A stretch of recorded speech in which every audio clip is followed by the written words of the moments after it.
I am a firm believer in finding a group of people or someone that you can ride with that is very understanding and very like wanting to help. But with that, find someone that is better than you. Ride with people that are better than you, but that are understanding and come from a place of wanting to see you grow. It is scary to place yourself in that situation. You're going to learn, and you're going to learn fast, and you're going to grow fast. It's the perfect mixture. Holy moly, do we ever have one hell of an episode with Dru Zolman. We dive into the extraordinary journey of Dru, not just conquering the backcountry slopes, but also navigating the twists and turns of life. She is a passionate sledder and an advocate for mental health and an inspiration to those seeking their own path to authenticity. Dru shares her experiences with ADHD, embracing the highs and lows of her weight loss journey, and unveiling the heartwarming story of her content pillar, staying true to Dru. Get inspired to sled through life with grace, courage, and an unwavering commitment to staying true to you. So buckle up, babes, and I'll catch you on the other side.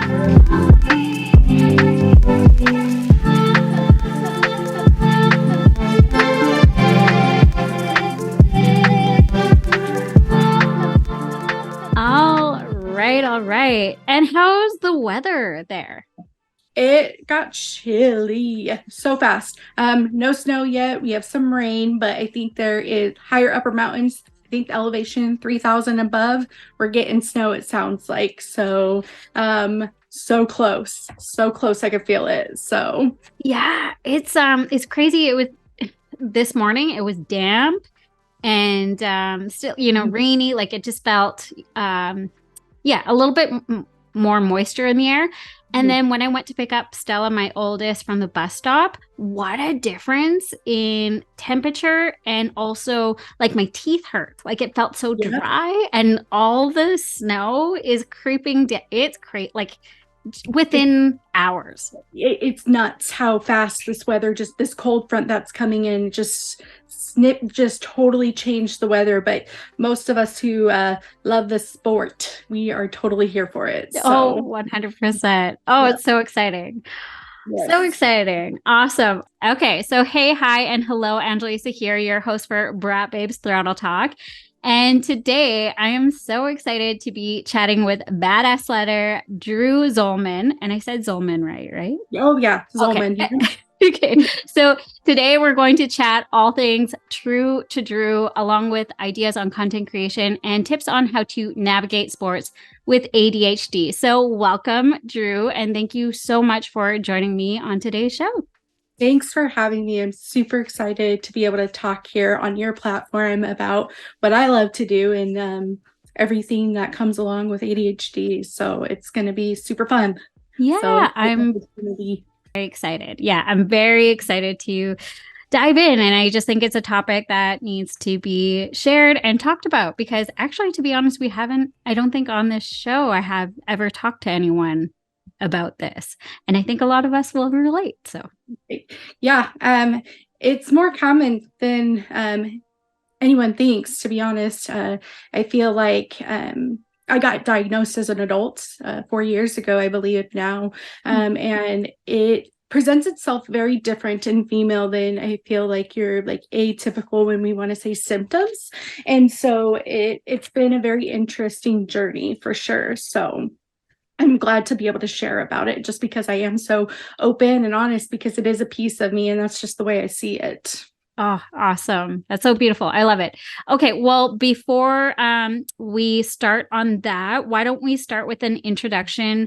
So let us know who you are and where you're coming from today. Perfect. So again, my name is Dru Zolman. I live in the Pacific Northwest, more specifically, north central Idaho, from a little town called Orofino, Idaho.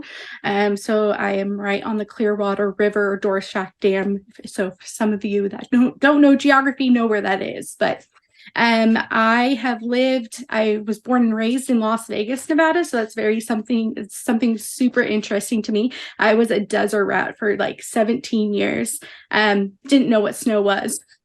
And, I really was a city slicker. Like I was a very city girl. And then I moved here to Idaho my senior year in high school, which would have been in 2009. And I left to Arizona for like 2 years, but definitely wound right back here in 2011.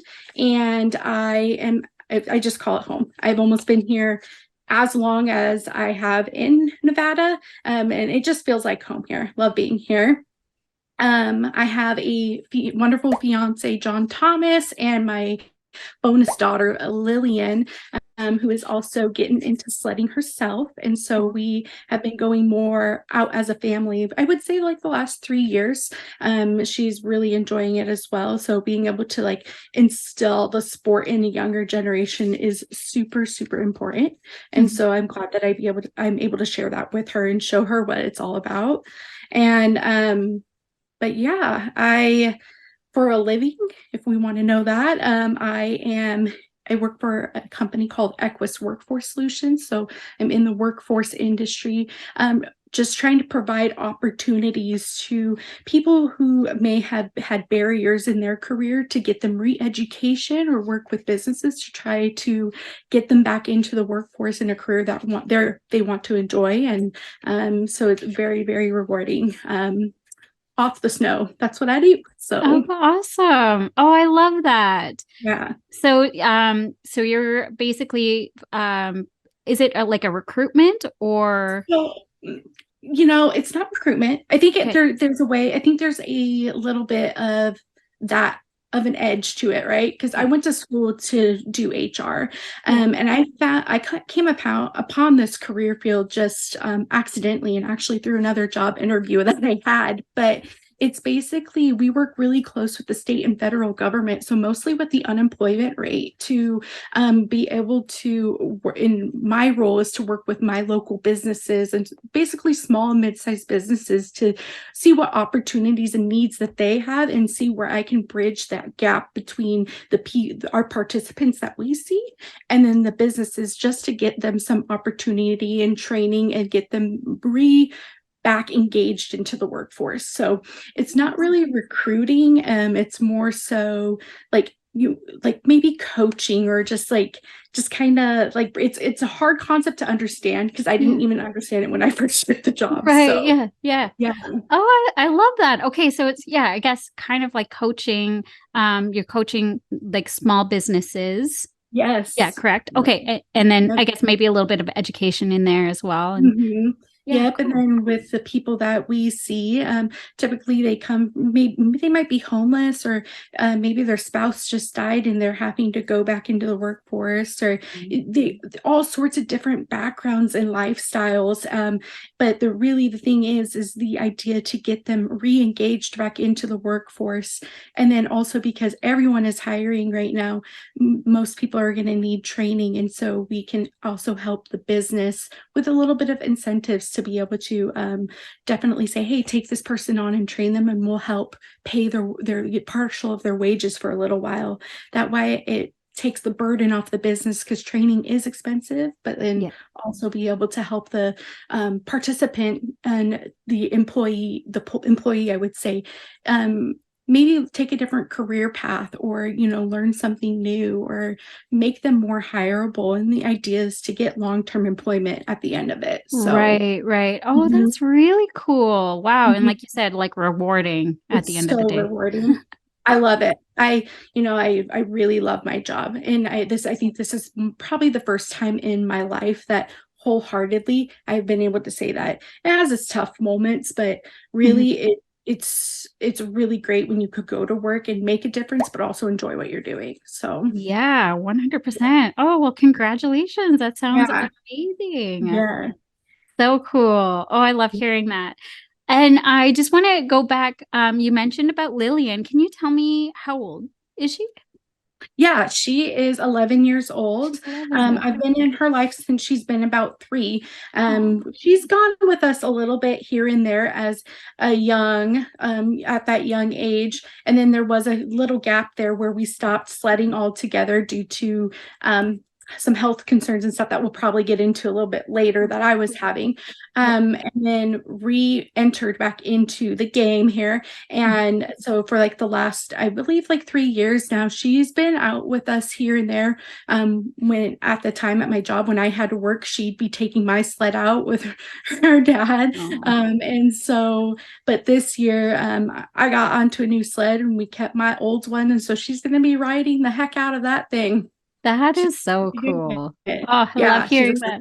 I bet. Hey, it's so funny. I was actually just looking into gear for my 9-year-old, and it's so funny because we're like, I'm very short, like under 5 feet. And so it's not going to be long until she's like my height. And I swear to God, like we can already fit into a lot of the same clothes. That's going to be fun for you. Right? I know. I already see my future. Anyway, so I was looking at gear and I thought I might as well just get her an adult size. Like a medium or small. Yeah, extra. Well, CKX has an extra small. So I'm like, I think she could probably, she'll fit it. Like it'll probably be really baggy, but at least for a few years, you know? That's probably the best thing to do. And especially, I mean, even if you can find one on sale or something too, like they're not going to know the difference at this age. I'm sure whatever it is, it's probably cute. So that's kind of the route we took too. So I think we bought some DSG gear on clearance for her. So she's going to be wearing that hopefully maybe for 2 years or something. Yeah. So. Oh, that's the coolest. Yeah. Oh, I love hearing that. Yes. So cool. Well, thank you so much for sharing all of that. Yeah. Your whole history. Everything. It's great. We last chatted, I think it was like spring, and we were talking about summer. You were mountain biking, but you also picked up quadding, like, which is a whole new experience for you. Yeah. So can we, tell me about your summer, about mountain biking and quadding, and how did that all go for you? Mountain biking was non-existent. Unfortunately, my fiance's bike has been in the shop. It was broken beginning of season. We're actually having a hard time getting some warranty work done on it right now. So not a lot of that didn't happen, which hopefully by next season, that's not the case and we're back into that. I honestly think when I look at like quadding or four-wheeling compared to mountain biking, when I think of the auxiliary, of the sports, I really think I really loved mountain biking. I'm not going to say more, but I think it was more engaging for me. And so for me to not have that this summer, it was kind of like a big bummer, because I think there's a lot of exploring and more places that you can go on a mountain bike versus the quad, right? Quadding was fun. Lily played soccer most of the summer, so our weekends kind of fluctuated with that, but we did try to get out like early spring-ish, and then we've been doing a lot of fall riding. We're actually going on a night ride this weekend with one of our clubs around here, so that will be really, really fun, something different. But quadding, it was fun to learn. Like, I'm sure there's more I can do too. It's just a different aspect, and they're kind of filler sports with me because where my heart is snowmobiling, right? And so I don't think anything can compare to that for me personally. And so for me, I'm like, oh, they're just filler sports, but they're fun. There's a good learning aspect to it. And it's just something to kill time until winter rolls around again, right? So, yeah. Oh, that's awesome. Yeah, I absolutely, oh my gosh, absolutely loved your videos over on YouTube. I went stall like that. Holy moly. Yeah. I'm glad I did it though. That, being able to work on my own machines. I didn't really take that initiative until last season during snowmobile season. And I think it came from a place where I flew my first belt on the mountain, and we knew that I was getting a little bit more independent last season. And it really struck me, and I was like, I should probably learn how to do this just in case, nobody or, somebody should be around, but just in case I didn't have John and I was on a ladies ride or something, at least I knew what to do, because to be honest with you, I mean, he did a lot of the work for me, but I'm definitely trying to take more initiative in trying to learn. And with that winch, it was a whole other animal. It was fun though. I did it primarily all by myself though, with his direction. To remove this bumper, I'm going to be using two 13mm sockets and a T40 socket. Pretty sure I did. So which one's going to undo it? This one? For install, don't let this fool you. I have no idea what I'm doing, and I'm following my fiance's wonderful instructions. We're just going to cut this little wire here. Not wire, zip tie. Don't cut any wires. Don't do that. This was my very first winch install, and hopefully my last, but we'll never know. So yeah, for sure. No, I know the struggles, definitely the same for sure. But I think there's something to be said when you can do it, and then like if you can do it all by yourself without like help, amazing. And even if you could like can do most of it, and then you need like, so I'm just not strong enough to like twist some bolts or whatever. So yeah, if I can get somebody to help me with that, awesome, you know. But yeah, there's something definitely empowering when you can work on your own stuff and like change that stuff out on the mountain, you know, quick, and you know what to do. There's girls like Amber, for instance, and then also Maddie, I think they can pronounce her name, Arduzer. She, both of them, I think have been really like inspiring, because those girls can tear down a machine or a piece of machinery or a clutch, no problem, nobody's help, nothing. And it's just like, it's actually amazing to me because my brain can't process it. You know, I just kind of like, how, you know, but that boils down to interest, right? And so I think it's really cool and pretty dang inspiring that we have these females that can do those things to inspire us to be better at that. And so I think that's kind of what got me going, to be honest. Is like, well, they can do it, I can. It can't be that hard, right? Well, it is. So we'll just start with the simple stuff. So totally. Oh, that's awesome. Yes, I love Amber and her ability to like take anything apart. And yeah, I watched a couple of her videos with like what was the clickers, I think, or like changing out the clutch. yes. I'm like, I'm glad that she made it though, because I'm like, okay, I understand now. Whereas if my husband were telling me, I get frustrated. Absolutely. You know, like you headbutt and stuff, and it's just a different dynamic when it's another woman kind of showing you, or even another man show. Like somebody else, like it really could be anybody else. I think there's a lot of struggles with that, and I think a lot of people, and the ones that don't struggle with that, I'm like, you are so lucky. Like because there's some dynamics that are great, that are patient, and you know, but like for me, I learned so much better from others. I wish it weren't the case, but unfortunately it's the case. So yeah. Oh, well, yeah, I loved loved your videos. I loved the winch video.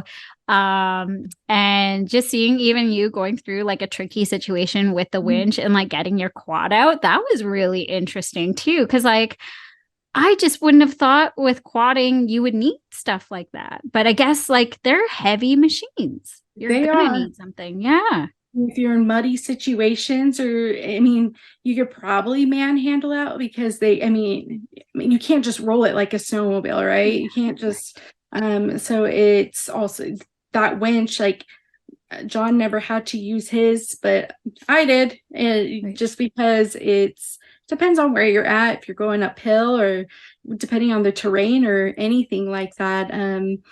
I never thought I would need it.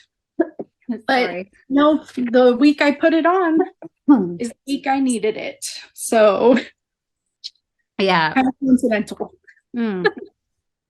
Yeah, so cool. Just again, like kind of mind blown that's things that you have to think about.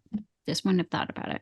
Yeah, I like showing that type of stuff too, just because I think it's the real aspect. You know, of course, it's so fun showing all maybe tricks or beautiful scenery, or but I mean, I think that real world aspect of like, it may not be pretty, so you know, I especially with me still just trying to learn, the ins and outs of like social media and everything. Definitely not pretty sometimes, but I think it just makes it a little bit more relatable. So Relatable. And also like when you start, yeah, like you said, you know, on social media, everything's usually like pretty, picturesque, perfect, whatever. But when you start to see the like behind the scenes of like getting out with a winch or whatever it was, sledding, you know, like getting unstuck, like people don't realize it until they actually start doing the sport. And they're like, oh, there's way more to it than just, you know, and the just views. driving along. Yeah. It's so true. So true. Yeah. Yeah, for sure. And actually speaking about that specific topic about like being true. So you started a YouTube channel and we were working together with content creation and it was so much fun. And we worked on some content pillars. Yes. And the one which I think is awesome. Like it has such a good like tagline, is true to Dru. Yes. So I absolutely love this idea. And can you explain a little bit more on what true to Dru means to you and how you implement that into your content creation process? Yeah, true to Dru. I mean, this is something that I feel like I've always told myself. It just so happens it rhymes with my name, but I think it reflects on me and what I'm about, and the content that I create and the content that I put out is just all about you being your authentic, like true self. I think a lot of times we look at social media and look at this clear, crisp, amazing content showing all the good, the great, amazing things. But I think that's something that we miss, and what has messed with maybe people's minds a little bit in the reality is that it's never that way.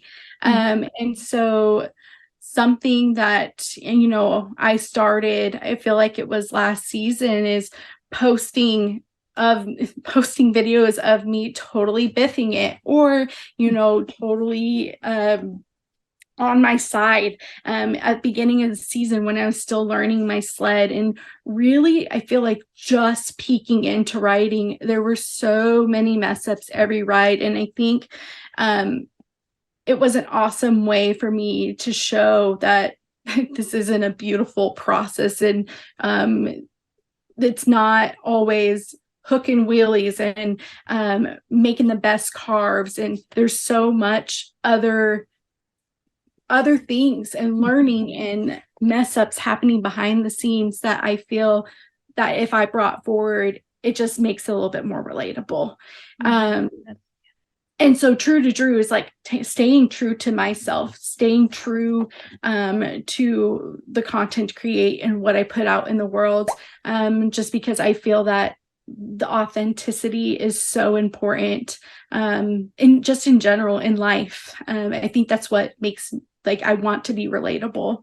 I want to be that person that people can ask questions to, no matter how simple. And I always want to be available. I don't want to shun anybody away, or, you know, and so that I feel like that is like the core of it for me.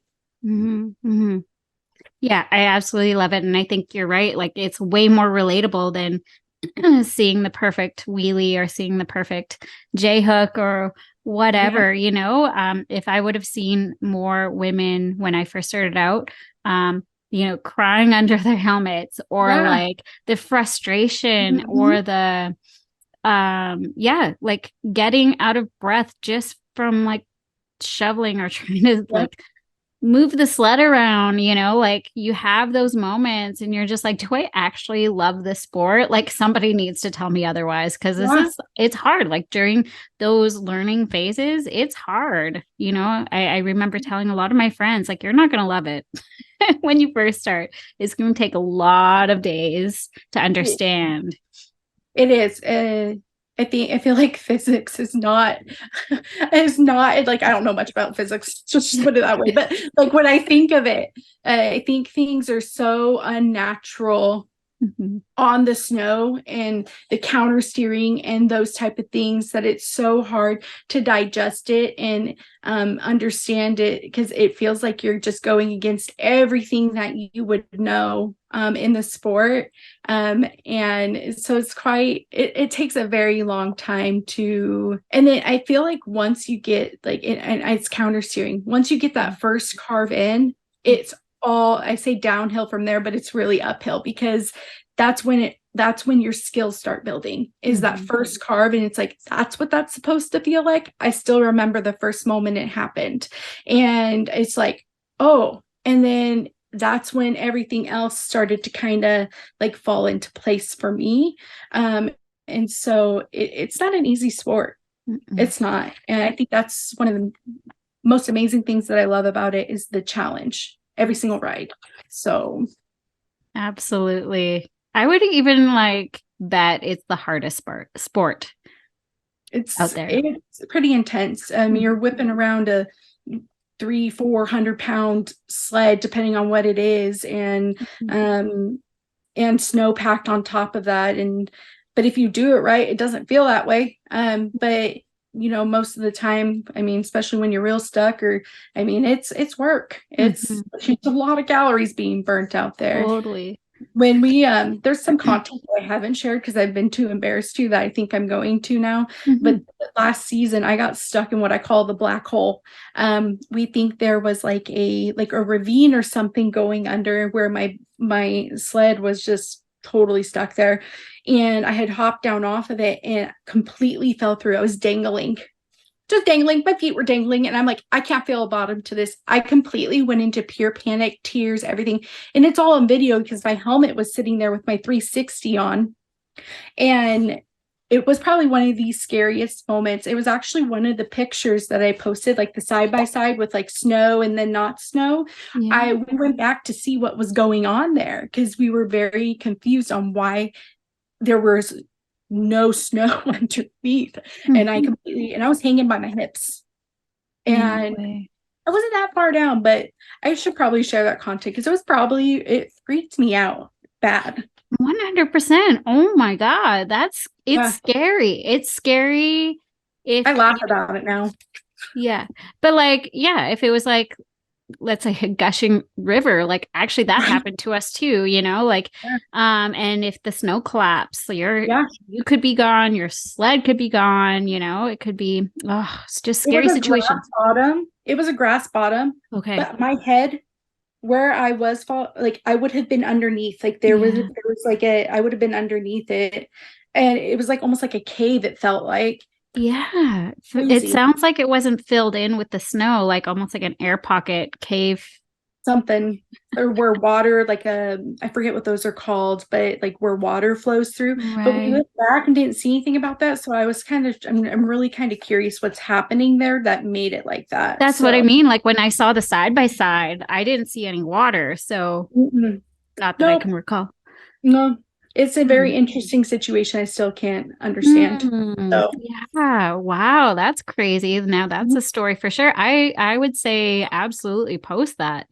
I'll have to share it with you. It's pretty, now it's funny and very entertaining to think about. Then not so much. It was very interesting. I freaked out. I panicked. I did. And I was like, oh boy, so we had to very strategically put my weight on without breaking, because we weren't sure what was going on. Yeah. So it was quite the situation. Yeah. I want to say going out, sledding, not only is it physically hard, but you have to have when you mentioned physics, but I almost want to say calculated risks. You need to calculate, and when you come into those situations, it's like, okay, how can we figure this out without anything else really bad happening? Like you said, being very strategic so it doesn't collapse underneath you or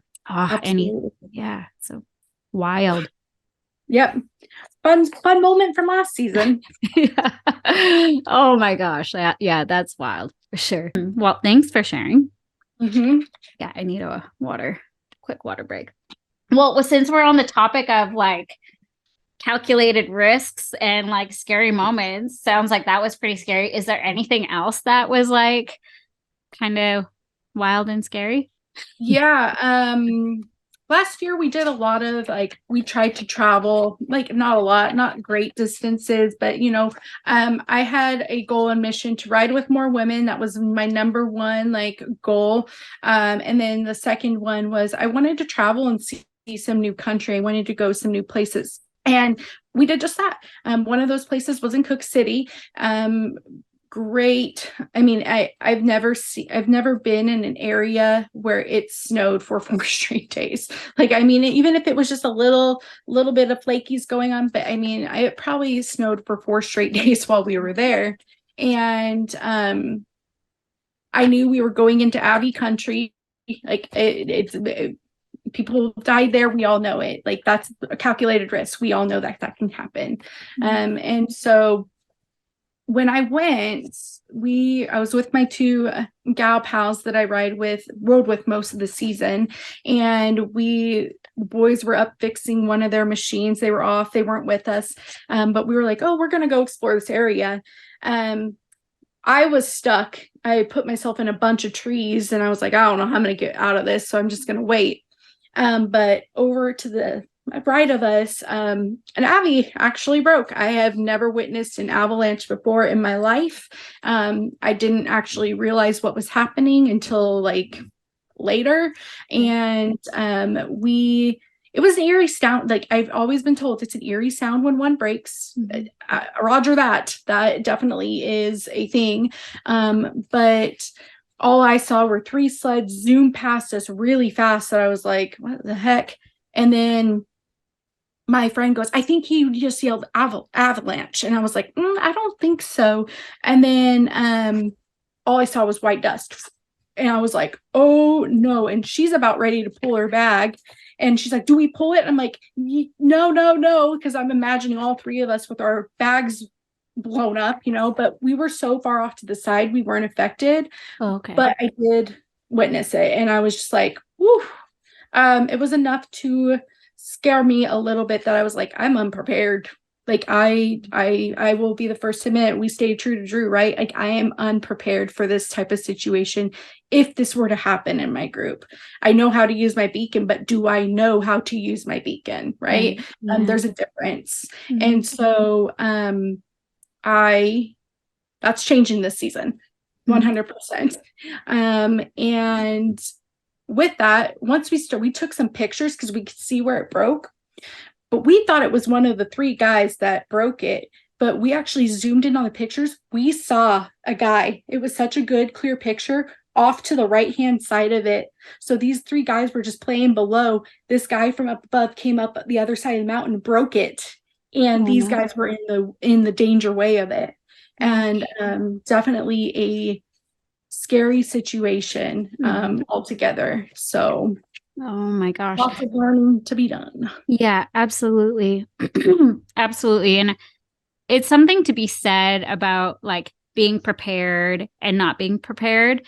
I think that we can be prepared, but only for so much, right? Yep, it's absolutely. The learned experiences that we need to go through to witness, to figure out what's needed, what's not needed, 100%. How to work my gear, how, what other things that I don't need to worry about. Yep. So a good thing that it wasn't near you guys, or like you were in a good place. Good spot. But holy moly, that is very scary for sure. Yep. And I, like I said, I haven't ever witnessed one, but I witnessed it and it was enough. It was way more than enough to go, when none of us in our group have had formal Abbey training. In the multiple groups I ride in, I'm just kind of like, somebody needs it, and that somebody's going to be me. Because I think that now I have this passion for it. I look at Kelsey Faye, for instance, who has a huge passion for it, who I've listened to all her talks, and it just didn't make sense. And it unfortunately took that incident happening for me to get that wake up call and go, oh, I I get it now. And Yeah. now I want to follow the same path she is. We don't have anybody local to us, and I would say within several hours that is like legitimately Abby trained in my area. And so I now have this gung-ho dying passion to do this. So Yeah. I do my A1 course this year, and then I'm gonna follow the track for the next 5 years and try to get my educators so I can start doing the dang thing. So Yeah. Well, yeah. that's great. There's, it's always great to get educated for sure. And yeah, it's one of those things where I think we think that everything's fine until It happens. it happens. And like you said, sometimes it's not so much it's not a wake up call until that situation happens. So yeah, good thing that everyone was safe and nothing more happened. But it is scary stuff, that's for sure. And quite honestly, with Mother Nature being how she is, it scares me. Like the amount of panic attacks that I've had personally, like I'm kind of at a point where I'm like, I'm okay for right now, not wanting to travel too far. Maybe when I'm a bit older, maybe the girls are a bit older, but yeah, it scares me. It's a very scary country back there for sure. Especially if you don't know the terrain or know the area. Thank goodness we had people to kind of show us around a little bit beforehand. But I mean, if you don't know the terrain or the area that you're riding in, I know we're typically really good if we're riding a new area that we have somebody local that is with us to kind of give us at least a ground space, first. But sometimes I think adventuring into an area that I don't know is just a little too adventurous for me right now. But again, we all have our risks and are willing to take certain risks. But I think that's just one of those things where I kind of like draw the line, right? Is if I'm going to go to an area, I'm definitely going to make sure I have a local there that has ridden it before to at least show us around a little bit. So we have that base there. So yeah, and I think that's super smart. That's something, again, I like kind of rave about. It's like always just hire a guide, like especially if you're in a new area, or go through the club, somebody that can take you out, that like it's just safer, easier, and you just get to have more of a fun time, like not saying that they're taking care of all of you, but they're not going to put you in a place where it's not safe. Right. And there's so many like Facebook groups and people always willing to ride with new people that I feel like you're going to find somebody in the sled community that is so willing to like partner up and take you, like use that network. That's what it's there for, And so that's one way I always highly recommend trying to maybe find somebody in the areas. Go on Facebook. There's so many Facebook groups for this. So that's how we met a lot of people. And it's been really cool. We've met some really, I feel like, lifelong friends through that. So especially in Montana. So yeah. Cool. Yeah. Well, thanks for sharing. I know we got a bit off topic there, but I love hearing it. I love hearing the experiences and lessons learned, and how we can always like you said, just put our best foot forward and learn what we can do better for next time. For sure. Yeah. Awesome. Okay. Well, we're going to go in a different direction. We're going to talk about your snowmobile wrap. I want to know a little bit about like what was the design for those I'll put like photos and stuff in the video, but where did you come up with the concept? And you also got your quad to match. So yeah, tell us a little bit about the design and Okay. Well, I'm a leopard girl through and through. And one of my like all-time favorite colors is olive green. You'll catch me in it everywhere. It's just that is like my signature color. That is what I love. And I love leopard. My first snowmobile that I wrapped was my Arctic Cat. And that one I just did like a basic leopard wrap through Arctic FX, one of their prefab designs. It was my first wrap, went super simple. But I think anybody that knows me, like, I think just somehow, I mean, lots of people love leopard print, but I just think it's just a staple for me. Like, I just think that's what explains me somehow, you know? And I originally, when I was talking to Jessica Carter at Extreme Realities Designs for a custom wrap, I had this idea of like a geode, right? She designed it up, and that's one thing that I appreciated about her. She designed the thing up and said, Dru, this just does not feel like you. It doesn't look like something that you we can post that too if you want. Like, I have like the design. It just didn't feel like me. Okay. And so she was like, start giving me inspo, just throw pictures my way, things that you like, and we'll find something. Well, I love floral, I love leopard, I love olive green, right? And so she goes, no, this is great, I can work on this. And I was like, okay. So we went a complete opposite direction that I thought I was going to go, and ended up with the masterpiece that we have now, that I think is like truly like just fits me and my personality and everything that I'm about. Because, you know, one thing that you and I worked on was branding me with color, and we stuck with like more of that neutral, like green palette, just because I do love color, but it's oversaturated like in the market everywhere. And I'm like, how do I keep true to Dru? How do I keep that difference? And that's how I felt the way to go was doing that. So I was so thankful you worked with me on that, because I think it helped started like branding me in a way. So yeah, absolutely. It's just a style to your brand, a style to your identity. And yeah, absolutely. Now that I got to know you a little bit better, like your wrap speaks so much volume of you, you know, like it's really cool. And how cool is it to have a designer who knows you personally and is like, can call it out and be like, no, it doesn't feel like you. Let's figure something else out. I think you'll be much happier with. Yeah, I'm just glad she just stopped it and it wasn't like, you know, and I feel like she takes the time to do that with everybody, not just me, right? But it's her work out there. So of course she's just like, and so it felt very personal and just very, we made sure that it was something that I wanted to represent, because she was 100% right. The original, I was like, I like it, but it's just not screaming, right? It's not something I'm like, oh yeah, look at this. Yeah.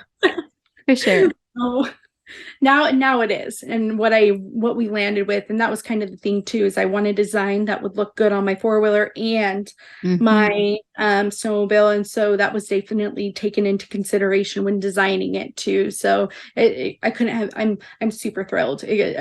It's perfect. So until I change it again, you know. Yeah, absolutely. I love it. I adore it so much. Tell me, what kind of snowmobile are you riding right now? Okay, so I switched the season. I went to the grand old Polaris. But there's kind of a story behind it. I was just kind of riding Arctic Cat exhausted me. I was good for the first half of the day, and by the second half, I was dead.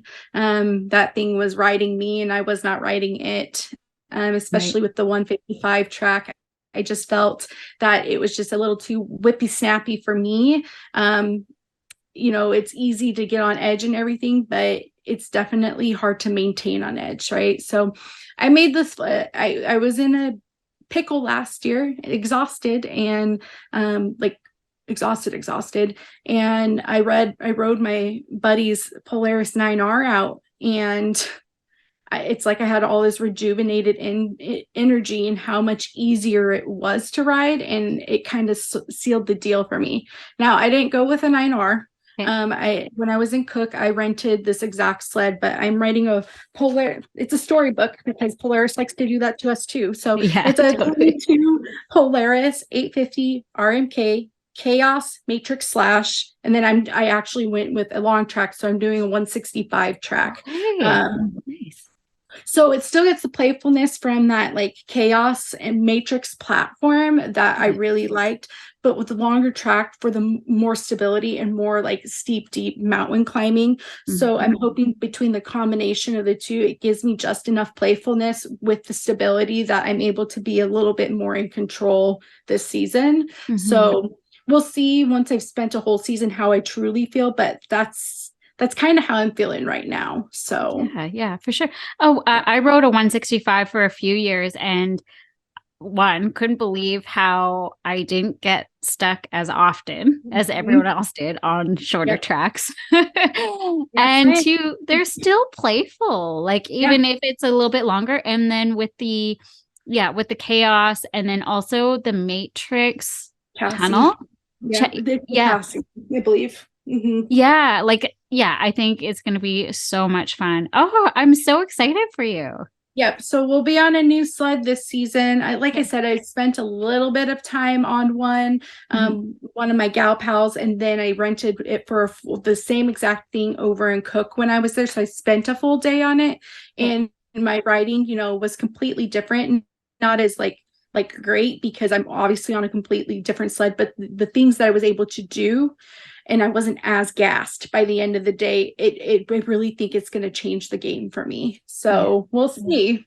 Yeah, absolutely. But I'm excited. I'm very excited. Like you said, there'll be some learning curves for sure. I haven't really ridden Arctic Cat, but I think they're pretty similar machines. Like, are they? Well, they transfer a lot better than some of the others. Yeah. I struggled from Skidoo to Polaris. Such a different machine, like gorilla to some type of Bronco pony. It was wild. I will say, I think they do transfer a lot better, but they definitely, the Arctic Cat's easier to get on edge and initiate, but harder to actually consistently hold. Gotcha. Where I think it's going to take just tiny bit more effort to get the Polaris on edge, but the way it maintains and tracks is 10 times better. So with us doing a lot of boondocking and side hilling, it's just going to be a lot better of a situation for me. So hopefully it's good. I think it will be. Oh, 100%. You'll love it. Yeah. I'm very excited for you. So I know, do you have your sled already? Did you? I do. I bought a 2022, so it's an older. Okay. So that's the one that I just wrapped, actually. So I bought it during the summer. So, and then a lot of people thought it might have been the Arctic Cat wrap. And I'm like, oh no, I'm on a completely new platform, new sled, everything new to me, I should say, right? Yeah. So definitely, and we kept the Arctic Cat for Lily to learn on. So that'll be really perfect. It's a 600, so it will be perfect for her. Yeah, 100%. So have you done any modifications on your snowmobile yet? So I didn't personally do any, but it did come with a 2. So I have the diamond titanium can on that. So it has a different can. And then we also diamond-esque titanium can, I guess. And then there's the skins heated brake lever on it. And then one of the requirements that I was wanting is I wanted 7S display. So it's not necessarily upgrade, right? But I do have 7S on it. So that was the thing that I did want, and I ended up getting. So cool. Yeah. Oh, that brake lever is really nice. It's hot when you're not in snow or something. Like this summer, I'm like, I'm about to toast my hand off right now. Sure. Yeah, 100%. It's hot. Yeah. Oh, so cool. And do you think you'll do any other custom and modifications, customizing? I don't know just yet. It's hard to say. The idea around of a Munster, possibly. I had a really bad experience with a Munster on my fiance's sled the one year, and I haven't touched one since. Is this a finger throttle? The Munster, the finger throttle. Yeah. Okay. Yeah. So I'm kind of kicking around the idea of possibly giving it another whirl. Just because, four-wheeling, that type of, even we did some jet skiing this summer. It's all finger thought, that's all. And so I'm just kind of like, well, maybe there's the chance it was just a one-off chance that I whiskey throttled myself off of it one season. So I've been just kind of hesitant with it since. So we'll kind of see. I might do it. Otherwise, not anything that I can think of currently. Yeah. Brakes. Yeah. Yeah, I ride with a finger throttle only because, well, one, I couldn't I was mind blown, I guess, of how much more hand grip I had on my Mhm. handlebars. And I dirt bike, so it just felt natural to Mhm. have finger on brake Yep. and finger throttle. So in my mind, it just kind of all worked, but I have whiskey throttled for sure when I first started. But I think if you have had some experience on other machines, it just kind of carries over Yep. and you're just kind of already used to it, you know? Yeah, and that's why I'm kicking it around again because I'm just kind of like because I've had two carpal tunnel surgeries done on my hands, and so for me, grip is like huge, very important, and Yeah. so I'm definitely kicking around the idea of definitely going possibly with the Munster finger throttle just to kind of maybe like help that a little bit. Mhm, So mhm. still not 100% sure For on sure. it. It's definitely in the back of my mind. So. So with carpal tunnel, is that thumb? Like it's a thumb connection, right? Yeah, Yeah, it's yeah. like the swollen and but ever since I've had my surgeries, it's been several years. Okay. I have a hard time like opening jars and things, but otherwise, I mean, I don't really notice a difference. So Okay. Okay. yeah, Huh, I feel like I've gotten my strength back. I haven't really lost any unless I'm like opening a jar. yeah, So yeah. Oh, mhm, good. Okay. Well, that's good to know. Well, yeah, keep me posted if you I do will. try it. It might help with Mhm. not saying you're gonna Right. get carpal tunnel, but it might help with Yeah. maybe even With that. Mhm. strengthening your wrists. All right. Okay, so we talked about modifications. Do you have any plans for the winter season? Yes. So, like I said, I'm going to get my ARI 1 done. This I'm actually through the Live Large University. I actually got a scholarship to do my A1 this year. So I was actually Oh, chosen as a recipient for that. So especially with me wanting the track to educate, it definitely is such a blessing that that is out there and being able to have the opportunity to have them help fund that for me. mhm. So I will be doing my ARI 1 course this year. So I will more than likely be traveling down to Island Park for that. So when I said I have to travel several hours, my options are Island Park for education or all the way over in Washington, like towards where Kelsey Faye does hers. So who she kind of does hers with. So Right, right. which is like 5-6 hours away from me. Wow. So Okay. that's why I'm saying there's a huge opportunity for our area here, especially going up into Montana a little bit, that I can definitely help educate and help be that voice around this area because we don't have a lot of Abby education around here. So Mhm. going to Island Park for that. Going to definitely spend some time riding down there as well as doing my course for the 2 days. And then we'll be going into Montana a lot. I think we're going to try to hit Cook City again this year. And then, so Island Park will be new to me.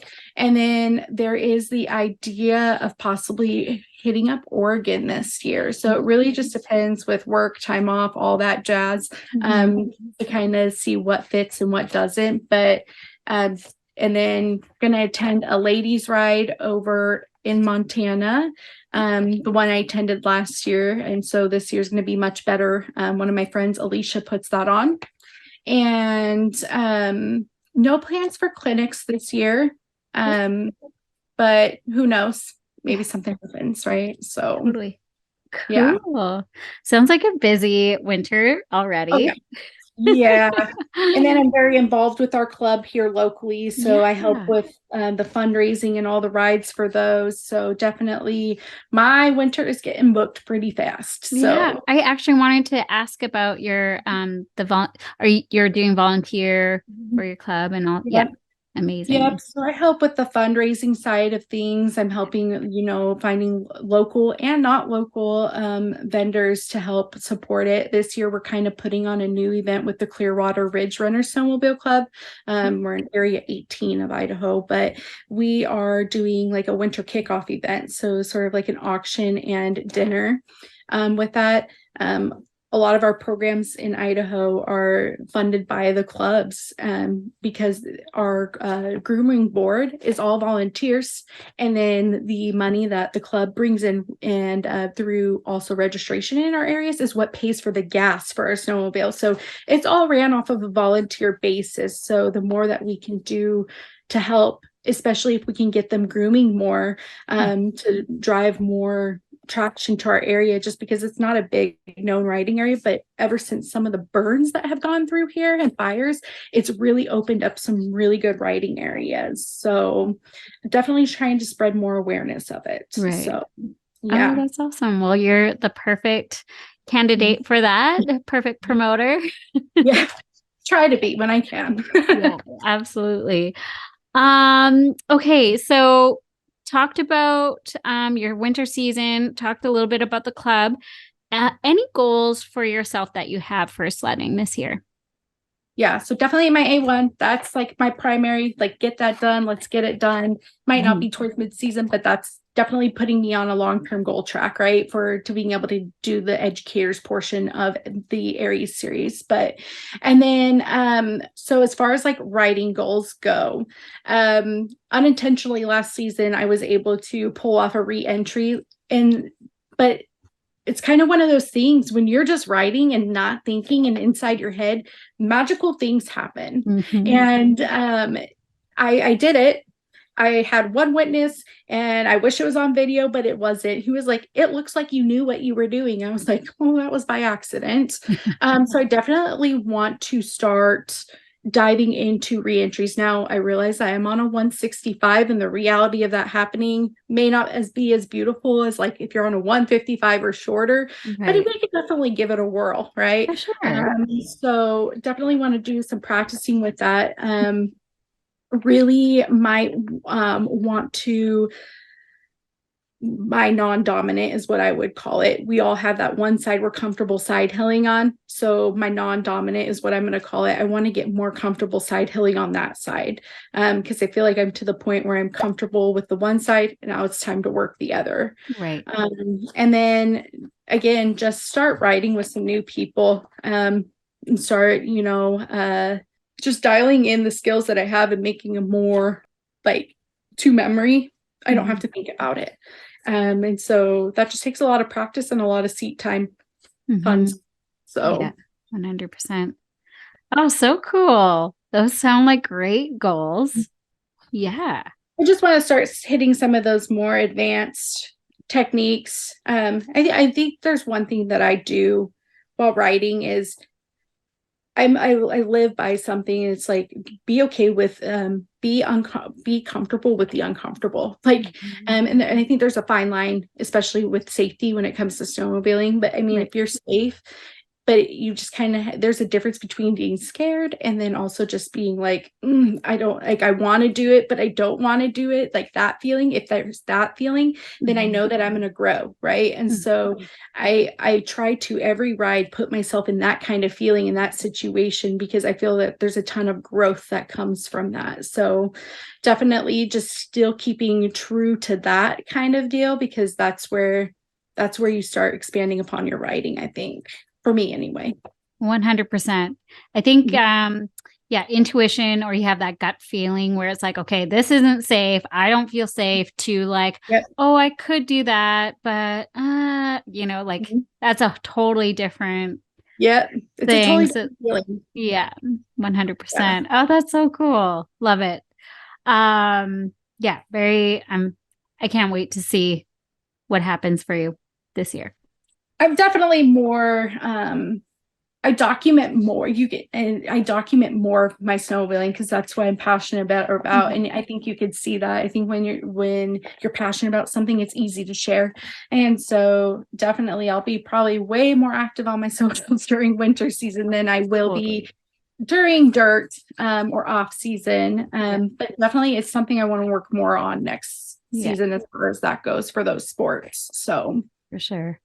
Ooh, so excited. And actually, I have a question. Any struggles or obstacles that you're currently facing when it comes to sledding?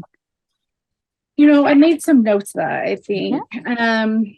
I think like struggle wise, I think some of the struggles that I have, and let's just plug this in with my ADHD aspect, right? Some of the struggles that I have are like getting in my head, like being hard on myself. And then also I get overstimulated. That is a huge thing for me, especially when learning new skills. And if I have somebody in my ear trying to tell me what to do, like when I have too many senses going on at once, I fall into areas of like mental breakdown. Poor John, he gets a lot of me lashing out, going and getting snappiness, and it's not on purpose, but it's like, give me a second. Like I'm frustrated. And so when I'm sledding, there's great intent of trying to teach me things, but if I'm trying to learn something new, or maybe in a spot that I feel very uncomfortable, mixed with trying to learn a new skill and get myself out of it, and then somebody trying to like tell me something, it definitely is a perfect mix of chaos for me to get me into a spot where I just start almost like to panic or anything like that. So that's a huge struggle for me. I think another one is I'm still learning the sport. And so I'm constantly in that learning phase. And so if something is explained to me that I don't understand, and that's happened several times with this, it's hard to master that skill, especially if you don't know what you're doing.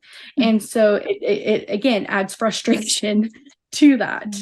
So I think that's something where I struggle, and I'm still to this day trying to learn the best way to deliver information to myself. Because if I can explain that to the people that are trying to teach me, but it always helps coming from someone other than my spouse, right? Always. Even though he has such great intentions, it happens. I remember there was a day specifically that I was trying to get up what I feel like was a monstrous technical spot. And I was with a big group of people, and I was completely embarrassed that I couldn't do it.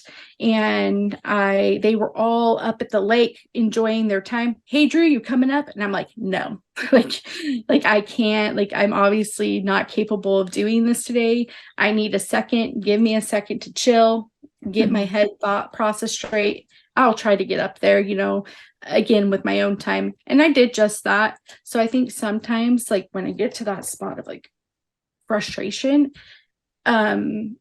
it's hard, but sometimes you just give me my space for a second. Right. So let me breathe. Yeah. But when you have that pressure of everybody's up there, have that pressure of I can't do this, or feeling like I can't do this, or you have those pressures, it's hard to kind of work through those things. I think that's one of the beauty of the beauty of the sport, though, when we it's not necessarily, it's the growing of the mental process too. Not just the physical process. I think it challenges the mental process too. And so I think there's a lot of growth that comes from that as well. So Oh my gosh. Okay. Thank you for sharing. There's so much to unpack there, I feel like, because that was actually one of my questions is ADHD and how you navigate it. And I just want to say, I think, again, I can relate. I know actually seeing it like a few of my gal pals, I know that they would be able to relate to that too. I never thought about being overstimulated with the amount of information. You are so right. And so I think that's really interesting, and how now you're learning on how you can stop something, I guess, and like learn to give yourself a break, I guess, step away, give yourself some space to like unpack what just happened. Exactly. Yeah. I think, that's so, really cool. It's hard to do, and I feel like a very humbling experience when you have to do it, because who knows what's going through your group's heads, like what is going on with her today, like that type of thing. But I think at the ultimately at the end of the day, like I feel that sometimes you know what's best for you to be able to like unpack that at the moment and then be able to move on and have a good rest of the day instead of staying in that state. It was definitely a moment of pure embarrassment for me. And it was a moment of like I need time. And so it was definitely like we all have bad writing days, and it just happened to be one of those for me. But trying to learn where that line is for myself and my ADHD, it was definitely when I got some of the questions from you, I had to unpack them myself, right? Like I had to think about them and think about times on the mountain, and I boiled down to a lot of overstimulation, like a lot. When I have, there's days where noises bug me. It could be a tapping, but then other days it doesn't. And so usually when I have multiple senses going, I can learn something really well, right? But there are days where it just works against me so hard, where everything bugs me. Everything is just, there's too much going on that I can't concentrate. And so being able to understand that and work through that is definitely a challenge. It's hard and very frustrating. But if you can figure out what it is that is triggering you, I guess I would say, I don't really like using that term, but if you can figure out what those things are that send you that way and try to mentally break it down, I feel like the next time it happens, you're able to handle the situation a lot better. So yeah. Wow, that's so interesting. Wow. So you've obviously put in the work. Yeah. And you've figured out, I guess, a few things that are setting you off. Yeah. But yeah, I wouldn't have thought of the multiple senses and all that stuff. Oh, that I just find that really like cool and interesting. Yeah. It's definitely an area where your brain messes with you, because I mean, you get several of these clouds going on, right, in your brain. Overstimulation, so you have emotions going, and then you have negative self-talk of I can't do this, and you have maybe the frustration of the technical part of the where you're at, and then so you're obviously struggling in multiple areas, that sometimes that it's just too much, that you have to like step away for a second, let it dissipate, give yourself a clean start. Because I eventually got up, but it just took that little break to go chill, so. I was going to ask if you ended up going up. I did. You just, amazing. That's so, look at you, like pushing through, listening to yourself, listening to your body and how it was reacting, giving you the space and grace, and then going after it when you felt ready. Awesome. And it was great that I had a writing group that respected it too. On the radio, I was like, I need space. Give me a second. Yeah. Like, do you need us to come down? Nope, please don't. Like, you know what I mean? Just kind of like give me time to process. It's hard being vulnerable about it and talking about this too, because it's kind of like, but if I'm feeling it, somebody else has, ultimately. And it's better to not feel like you're alone out there in the things that may happen. And so, but it's great that I had a group that really respected that and was like, well, if you need anything, just let us know, but they were counting on me. If I really did need something, I was to let them know, so it's a mutual respect. And so I'm really fortunate to actually have that from them, that someone goes, oh, I'm just not going to listen to her and go down anyway. It was nice to have that. So I would say like having a crew of riders that you ride with, like on, a regular basis, it says so much, because you learn each other's behaviors and you learn, one, you really depend on one another, because it's not an individual sport, it's a team sport.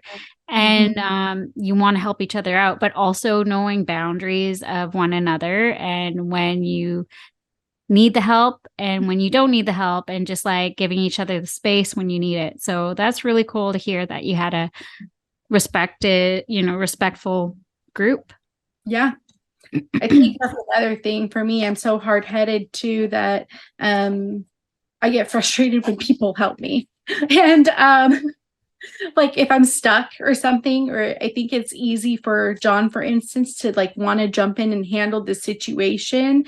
And so we figured out that no one helps me unless I ask for it. And so it places me in a spot that I need to be vulnerable, like, and ask, use my words, but then it allows me the opportunity to try to see if it's a situation that I can get myself out of first. And then if it's not, it kind of alleviates the whole just jumping in and helping versus, giving me my space to figure it out on my own too. So I feel like with me, I love to try to do things on my own first. And then if I can't, then you got to ask for help. So it makes me be vulnerable. So something to struggle with. Yeah. Okay. For sure. Oh, so many people are going to be able to relate. I'm actually very excited for this. So I guess because we are talking about it right now, can you just tell us what ADHD is? So for those that are listening, have a better understanding about it, and what does it look like for you? Yeah. I know you touched a little bit about that, but you could redo it, I'm sure. So so ADHD, so it's going to be attention deficit hyperactive disorder. May have heard of ADD before. That actually has gone away in the medical field from my understanding. And so really ADHD is a spectrum, just like anything. You can be more towards the hyperactive side or more towards the attention deficit side, right? So or you can be a little bit of both. It is a spectrum, just like a lot of other mental illnesses, right? There's a degree. Everybody's so different. That's what makes us unique. And so my mother is she's a mental health counselor, and she's getting her doctorate right now. There was one day that she was like, I want to be your mom, but like, she was like, when we looked at you at a younger age where I thought something was going on, I think I know what it is now. And she was like, so I'm stepping out of mom role here for a second, and she goes, I really think you have ADHD. And I was like, well, how what do I do? What's the the process, right? And she was like, go to your PCP, tell her that you want to get a full diagnosis. Like I went through a full psych eval, did it the correct way, right? This psych eval was like 13 hours, multiple days, broken up into 3 days. And it was right after actually my weight loss surgery that probably within 2 weeks. So I was off of work. So it was the perfect time. And the psychiatrist was able to squeeze me in. Okay. But ADHD definitely is different for everybody. We found out that I'm actually very high on both sides. So, and he's like, you're smart. I'm going to give you all this paperwork. It is a very aggressive language. It was. It paints it as like a bad thing. But one thing that he told me is out of the 20 some odd mental illnesses, it only picked up my ADHD. So I was very easy to diagnose. And so there was no other blended things. I was treated for anxiety and depression for so many years, but it was it wasn't working. I was taking a pill and it was doing nothing. Well, there's a reason for it. It's not what it was, but it does present in women that way. It presents as severe anxiety, severe depression. It presents itself of, I can never shut my brain off. That's what it looks like for me. It's a constant hamster wheel, right? It's overthinking. It presents itself as very emotional, lots of emotions, big emotions. Okay. So those are kind of things that were for me. But I'm definitely hyperactive and I'm attention deficit. And I got diagnosed 4 years ago in my adult, and I realized that it doesn't define me. And that's kind of one of the things that I want to talk about is it's hard to talk about something when it's just you. I've lived with it for so long. It never had a label. and I still don't let it label me. You'll hear me joke about it all the time. You'll hear me laugh about it all the time, because some of the things that I do, it's kind of like, well, had an ADHD moment, right? Right. But it definitely, I don't let it define me. I think it's become so integrated to who I was that it's really just a personality thing for me. And so it's kind of hard to talk about and break it down psychologically when it's just you. It's just who you are. Yeah, absolutely. Mhm. Did you find that there was a little bit of a relief, though, in learning that this was what was going on? Because I'm sure you've been questioning it for so long. Yeah, I had a lot of like reading comprehension problems, like reading books. The only way I can explain it is you can read the books, the words that are on the book, but there's no retention. So it's almost like the words are flying off the page, like, but you're not understanding what you're reading. Right. So to find that relief in, okay, it's not like I'm not dumb, or I'm not, this and that. Like, I struggled in school. I'm sure if I was medicated and I knew what was going on, I would have been a heck of a lot better student. I would have done so much better. And it was my senior year of college is when I got diagnosed, and it was a game changer for me. Wow. And it's been a game changer for me. You can definitely tell when I haven't taken my medicine for the day versus when I do. It is that big of a difference for me. In my attention level. Yeah. So to find the relief in it, absolutely. But it is definitely something that I don't let like define me. Right. It's something I will always advocate for, but it is, you can kind of know, like on TikTok, ADHD talk has been a very huge trend that I feel like has been blown up a lot too, that a lot of people can like sit there and go, that's me. But sometimes it's not. There's a lot more to it. Right. Yeah. Sometimes it's just behavioral things, you know what I mean? But Totally. it's definitely for me there was relief, but I just don't let it define me or use it as a platform to like, or use it as for sympathy. You know what I mean? I don't, Right. it's just who I am at this point. Yeah.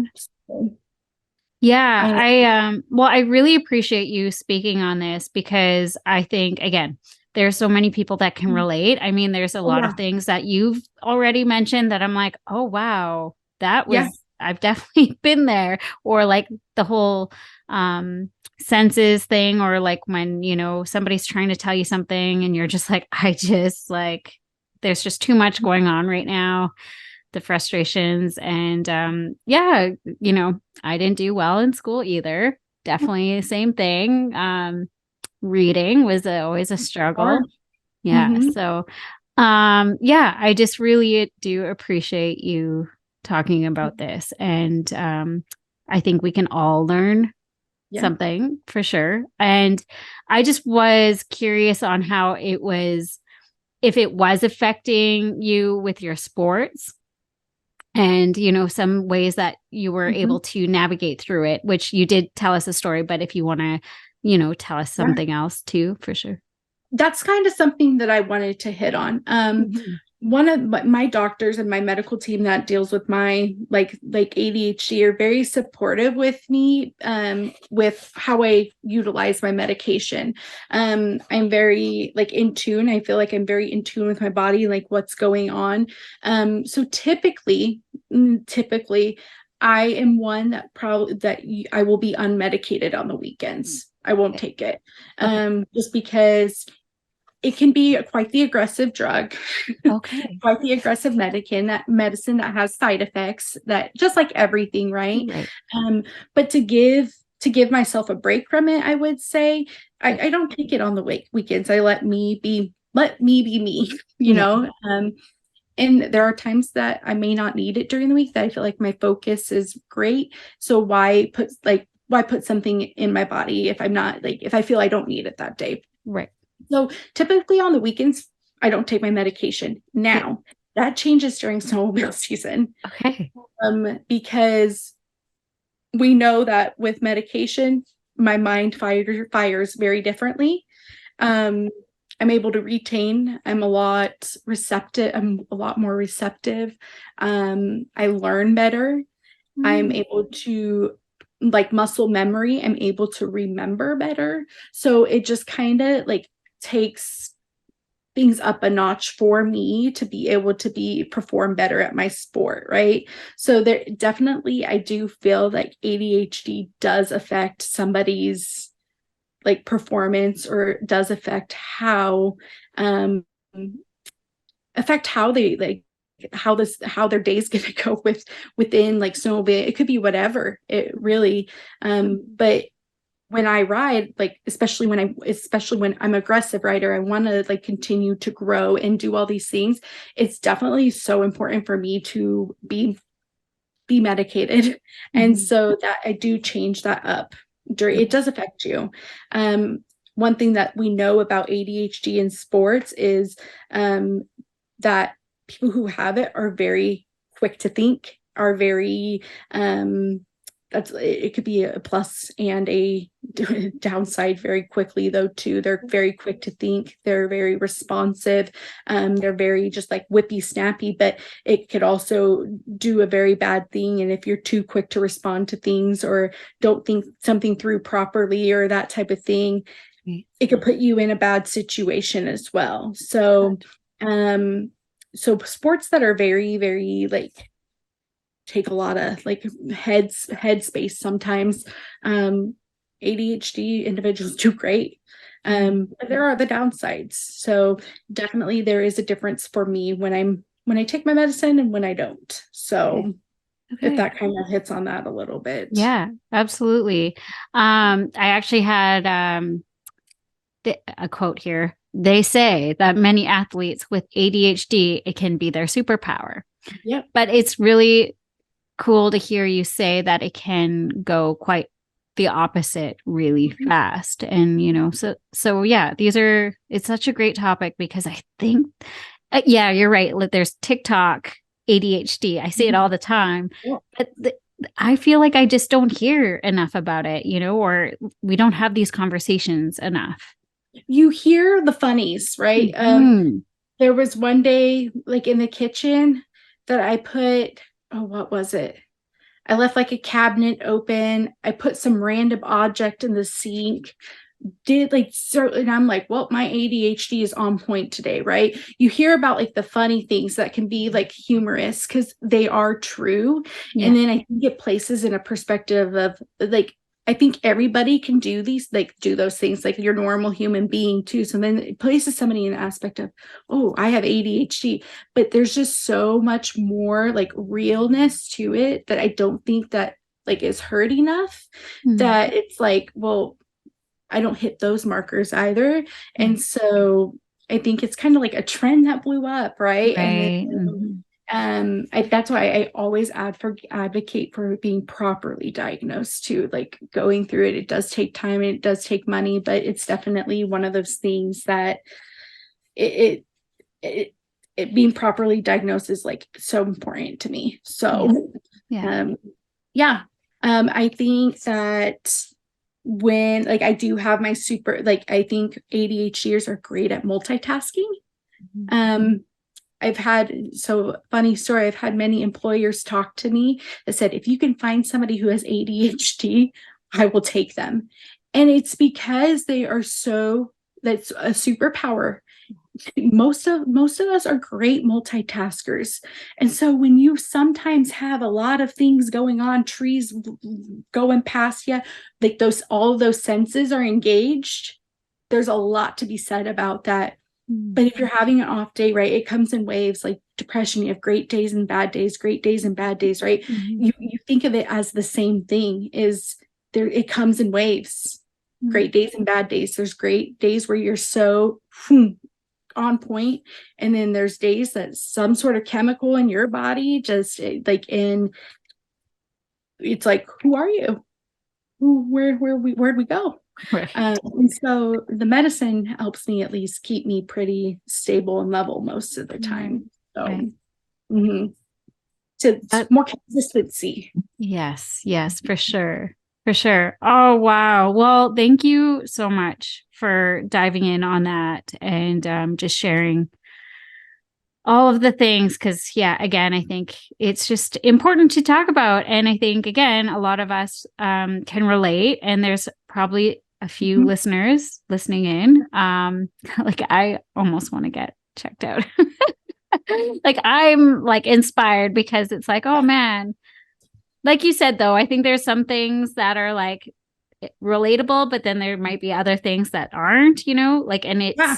it's just interesting that it can be everything and nothing all at the same time. Does that make sense? It's honestly, it's the way it is. It's exhausting too. Like it's there's days, like the devil angel scenario, right? Like there's so many days where it feels like that. It's like you're too much in your head. No, you're not. Like and it's just kind of like it gets complicated in here sometimes. And like one thing that the psychiatrist told me is he's like, you have some amazing coping mechanisms. I will tell you that much. And I still to this day don't know what those are, but it somehow got me through life. And I think I think ADHD is one of the most overdiagnosed but underdiagnosed situations. I want to call it situation. I don't want to call it a disease, even though it is. It is one of those things that I feel it's like overdiagnosed and underdiagnosed in the same instance. I feel like a lot of people go missed, but then there's a lot of people that are medicated that probably shouldn't be. Right. And so it's definitely a controversial topic, but it's definitely something that I don't really have a problem with because honestly, it's just who I am. I don't get sad or upset about it. And I'll talk about it to anybody just because I think it is a very important thing. So, Awesome. Well, thank you. Thank you for sharing because that was amazing. I love that topic so much. But because we are, I think we're like an hour and a half already in our conversation. I loved every bit of it. But we're going to change gears, shift gears here. So because you've mentioned it, and I want to talk about it too, is your massive weight loss journey. Oh my gosh, congratulations on that. Can you tell us a bit on how you did it and how long it took and how you feel now? And I want to also know, do you notice a difference with your sports? Absolutely. This is actually kind of like a fun, it's been a very long journey, and I think it kind of plays into my snowmobile journey a lot. I definitely when 2005 I was definitely heavier, like 200 280 290 pounds when I first enjoyed the sport, when my fiance first introduced me to the sport. I would say I was that typical spouse that first got introduced to the sport, rode the trail a lot. If they saw a little bit of a hill to go up, it was safe, I would go do it. But I definitely was not the aggressive, gung-ho, let's go do some shit. Like, you know what I mean? Like, let's go play in the trees. Definitely was not that girly then. But it was 2020. So a little bit before that, I kept having knee injury after knee injury after knee injury. And it got so bad. And at the time I didn't know what was happening, but I was literally dislocating my patella.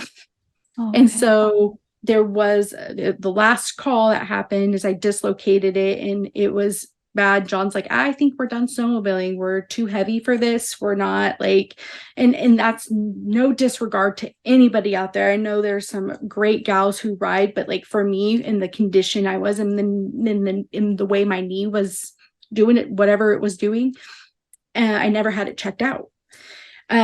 Eventually I had it checked out. I was dislocating my knee, had to have 3 knee surgeries done. My weight was not helping me at all.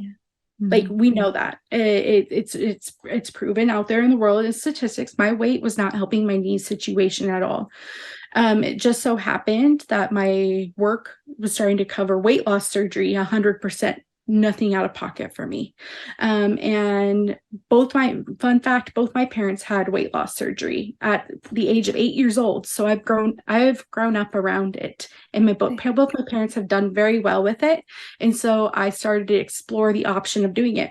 I was actually the first employee with the company I was with at the time to go through with weight loss surgery. So I was kind of a big guinea pig for them. And to see all the others that are changing their lives now because of it is absolutely incredible. It is a night and day difference. The energy levels, your enthusiasm for life, everything. It's a complete 180. So I've lost a complete 127 pounds. My max weight was 318 when I started the process. I got all the way down to 192, but where I like to sit is about 207, 210. Like that's where my body's comfortable at. Yeah. And so I've lost about 127 pounds to my lowest weight and then gained a few back, but that's just where I'm comfortable. Yeah.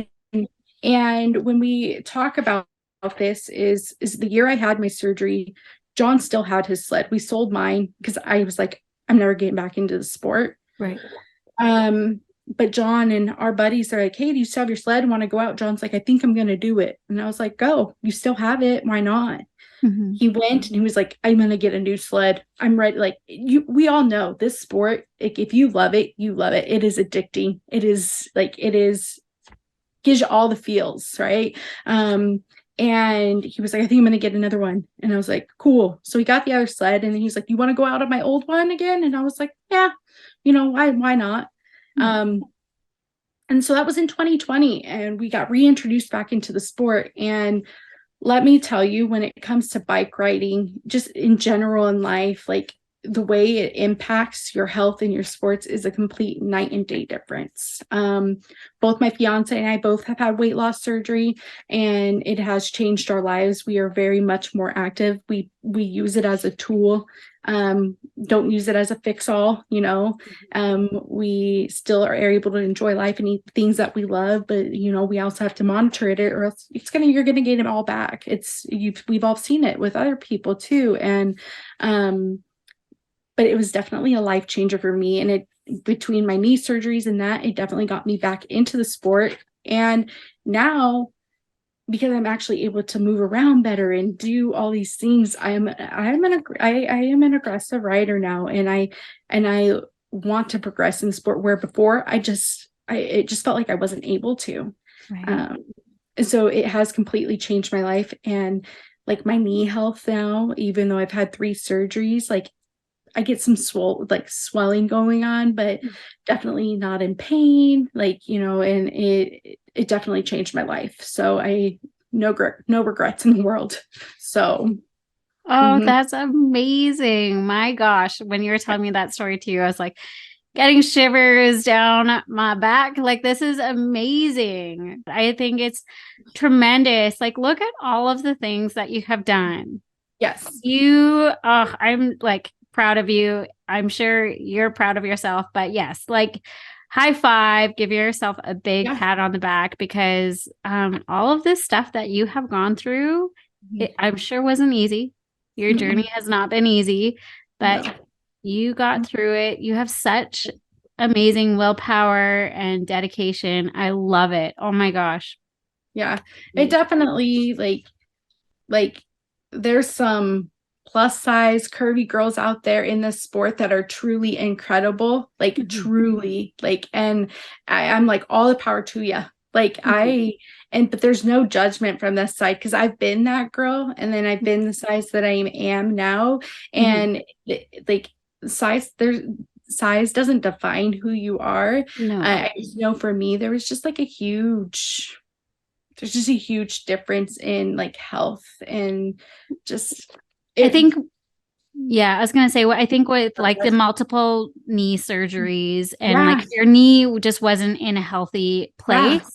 And there's nothing more when you are not able to walk or you're afraid of dislocating multiple times. Like, if you can prevent that, then why not?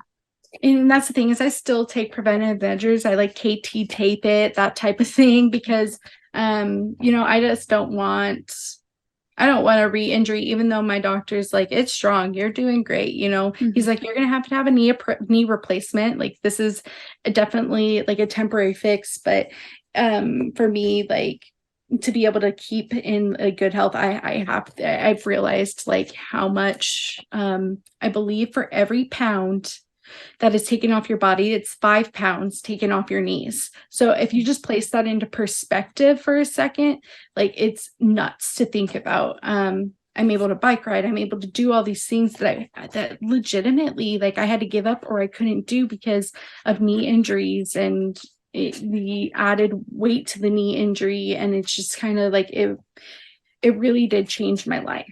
So yeah, for like all sorts of ways. Just like my drive in life. It just renewed everything that and like I said, it's not a fix-all, but it's just the way that you approach it. And it definitely provides an opportunity to restart. I will say that much. But it definitely is something that, just like dieting or even like you have to maintain it, or else you're going to end up back in the same situation. So, Right. Oh, yep. wow.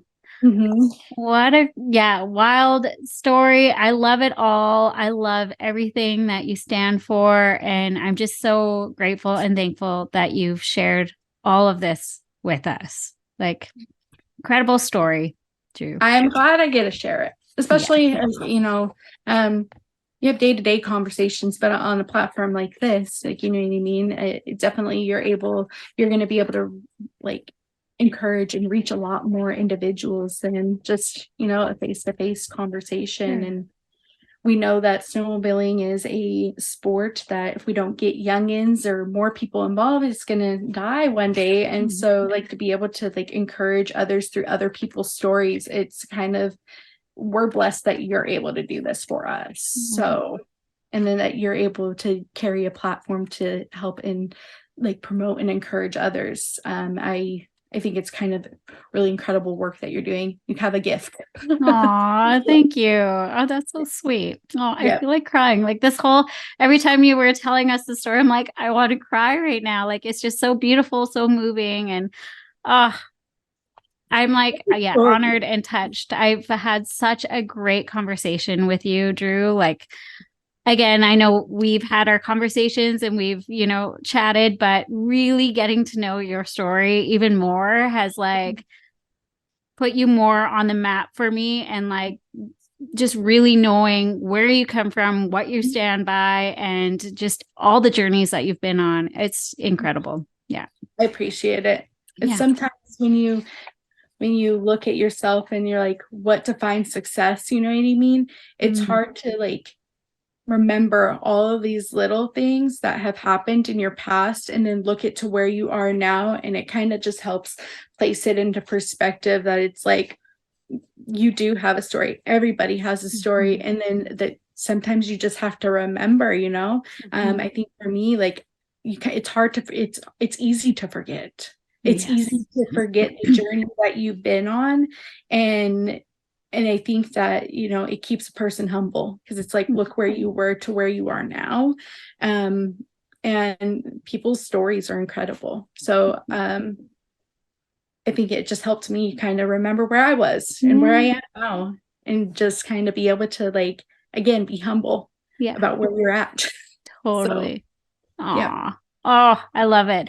There are a few conversations. There are a few questions that I didn't get to ask, but I think that we've ended on a good note. I just want to actually, if there is any advice for women getting into the sport, what would you tell them? So I'm glad you asked this, because I gave this a lot of thought. If there are women getting into the sport that, haven't found their group or haven't had their place, like, again, just reach out on those groups. But to top this off is, I am a firm believer in finding a group of people or someone that you can ride with that is very understanding and very like wanting to help you grow. But with that, find someone that is better than you, Ride with people that are better than you, but that are understanding and come from a place of wanting to see you grow. And the reason I say that is I had the great experience this past year to be able to ride with a ton of people, men and women, that were better than me. And it is scary. It is scary to place yourself in that situation, because there are times that you're like, oh, I'm holding this group back. Oh, I am like, but if you find that person that has the right mixture of humble, like that humbleness of, I was there one day too, that is willing to let you learn, but that are also better than you, there you're going to learn, and you're going to learn fast, and you're going to grow fast. And that is the one piece of advice: better than you, and then also our understanding, because it's the perfect mixture. So amazing. Mm-hmm. Yeah, great advice for sure. Invest in proper gear. Invest in the proper gear.